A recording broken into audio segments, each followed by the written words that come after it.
garlic buttered shrimp for today's ulam. Sa mainit na kawali, naglagay ako ng isang buong butter. Yes, isang buo, mayaman tayo, char. Once na melted na yung butter natin, maglagay naman tayo ng bawang. Halu-haluin lang natin ng very slight, then isunod naman natin yung ating sibuyas. O diba, ang daming sibuyas. Sabi ko sa inyo, mayaman tayo char. Halu-haluin lang natin sila hanggang sila ay mahilo, char.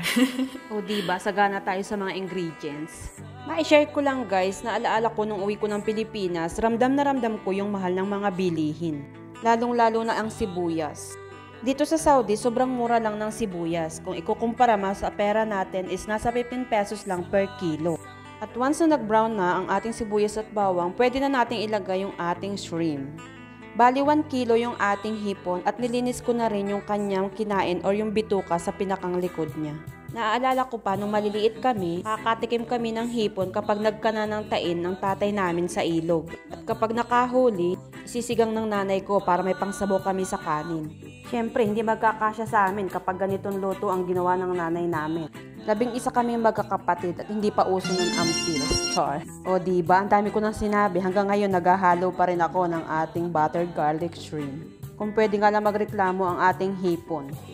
At ayan, pagkatapos mahilo ng ating hipon sa kahalo-halo, ngayon ilagay naman natin ng Sprite. O Sprite, baka naman. Ibuhos lang natin ang ating Sprite at yan ang ating gagamitin na panluto sa ating hipon. Hindi tayo gagamit ng tubig.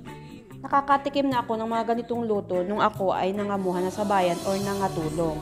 Pagka-graduate ko ng grade 6, nangamuhan ako para may pambili ako ng gamit ko pag ako ay nag-first year. Fast forward, balik tayo sa niluluto natin. Naglagay nga pala ako ng kaunting tomato paste para medyo maganda ang kulay ng ating garlic buttered shrimp. O diba, matatapos na ang vlog ko na puro halo lang, char. Hindi ko pala napakita sa inyo guys, bali naglagay na ako dyan ng konting asin at konting paminta para sa pampalasa natin. Takpan natin at lutuin natin ng 10 minutes. After 10 minutes, ito na ang ating hipon. My God, grabe. Kung andito lang kayo guys, maamoy nyo sobrang bango at talagang ngayon pa lang gustong-gusto ko nang kumain. Niluto ko lang siya guys ng 10 minutes kasi kapag ang hipon ay nag-overcook ay mahirap po siyang balatan. So yun lang po yung approximate na time sa pagluluto ng hipon. Siyempre hindi pa dyan yan nagtatapos guys. Para mas malapot yung sabaw ng ating garlic buttered shrimp, nagkunaw lang ako ng 1 kutsarang harina or cornstarch pwede para malapot yung sabaw ng ating garlic buttered shrimp.